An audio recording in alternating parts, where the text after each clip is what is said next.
I never thought moving into a quiet suburban neighborhood would turn into the biggest nightmare of my life.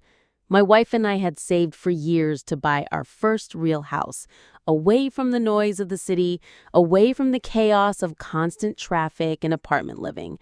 We wanted peace, a small yard for our dog, and the kind of place where neighbors smiled when they walked by.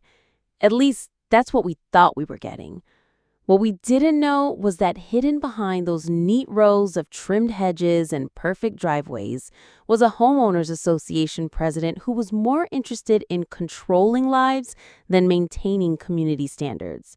Her name around the neighborhood was Karen, and trust me, she lived up to every stereotype you could imagine. The first time we met her, she didn't introduce herself with a smile or a handshake. She introduced herself with a clipboard and a warning. It was a warm Saturday morning. My wife and I were unloading boxes from the moving truck, sweat dripping down our faces as we carried furniture piece by piece into the house. That's when she walked up. Her lips pursed so tight I thought she might choke on her own disapproval. She didn't say welcome to the neighborhood. Instead, she looked at the truck, looked at the way we had parked, and told us we were already in violation of HOA rules. The truck was apparently too large and had been parked for longer than the allowed time. My wife tried to explain that we had just arrived, that we were doing our best to move quickly, but Karen wasn't interested in excuses. She scribbled something down on her clipboard and said we'd be receiving a notice in the mail. That was our introduction. Over the next few weeks, we learned just how far her obsession with control went. We got letters about the color of our curtains because apparently they were visible from the street and not aesthetically in harmony. We got warnings about the length of our grass, even though we had mowed it just days earlier. Once, she even left a note taped to our door telling us the way we parked in our own driveway was not aligned properly with HOA guidelines. Every day felt like a test we didn't know the answers to. At first, I tried to play along. I told my wife maybe it was easier to just follow the rules, keep our heads down, and stay out of trouble. But trouble had a way of finding us anyway.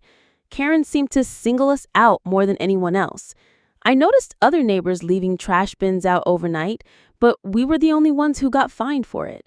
I noticed other homes with mismatched blinds, but only we received letters. It was like she had made us her personal project, her enemy in some strange suburban power game. Things escalated one evening when my wife hosted her sister and a couple of friends. They were sitting out on the back patio, laughing, talking, nothing wild, nothing crazy.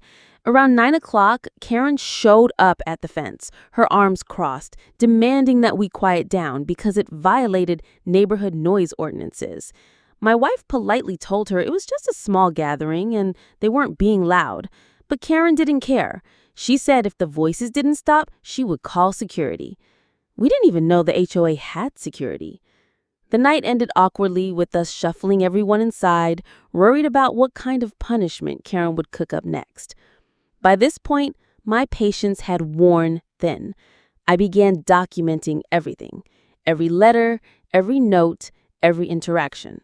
I kept a folder in my desk drawer just for Karen. My wife thought I was being paranoid, but something in my gut told me this was only the beginning. I had no idea just how right I was.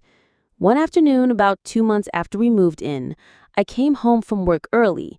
As I walked up the path to my front door, I noticed something strange. The door wasn't fully closed. It was slightly ajar, just a crack, enough for the afternoon breeze to push it against the frame with a faint creak. My heart dropped. I knew I had locked it that morning. My wife wasn't home. She had texted me an hour earlier saying she was stuck at the office finishing paperwork. My mind raced. Was someone inside? A burglar? I pushed the door open slowly and stepped in, keeping as quiet as possible. What I saw made my blood boil. Standing in my living room, holding a notepad and looking around like she owned the place was Karen. She had let herself in. My body tensed with shock and fury. I demanded to know what the hell she thought she was doing inside my house. She jumped, startled that I had caught her. But instead of looking guilty, she tried to spin it. She said she was inspecting the property for HOA compliance. My jaw nearly hit the floor. Inspecting? Without permission? without notice. She had actually unlocked my door and walked in like she had every right. I was ready to call the police right then and there, but she sneered at me, saying it was within her authority as HOA president to check for violations. I told her she was out of her mind, that this was trespassing, but she smirked and brushed past me on her way out, telling me to expect a letter soon. That was the final straw. I wasn't just going to document anymore. I was going to fight back. That night, I called the local police department and explained the situation. They told me plain and simple, the HOA had no authority to enter my home. What she had done was breaking and entering, and if she ever tried it again, I should call them immediately. They even suggested I change the locks, but I had an idea. Instead of changing them, I left things exactly as they were, and I set a trap. The next week, I made sure to keep my schedule unpredictable. I left for work at odd hours, sometimes returning early, sometimes staying out late. My wife and I avoided posting anything on social media that might reveal when we were away. All the while, I had a growing suspicion that Karen couldn't resist the temptation of her so-called inspections. And I was right. On a Thursday afternoon, I called the police non-emergency line and explained the situation again. They agreed to send 2 officers to wait inside the house with me, just in case. The officers sat quietly in the living room while I pretended to leave for work, locking the door behind me but circling back through the side entrance. I slipped inside, staying hidden in the kitchen with my heart pounding in my chest. Sure enough, less than an hour later, the sound of a key turning in the front lock echoed through the hall.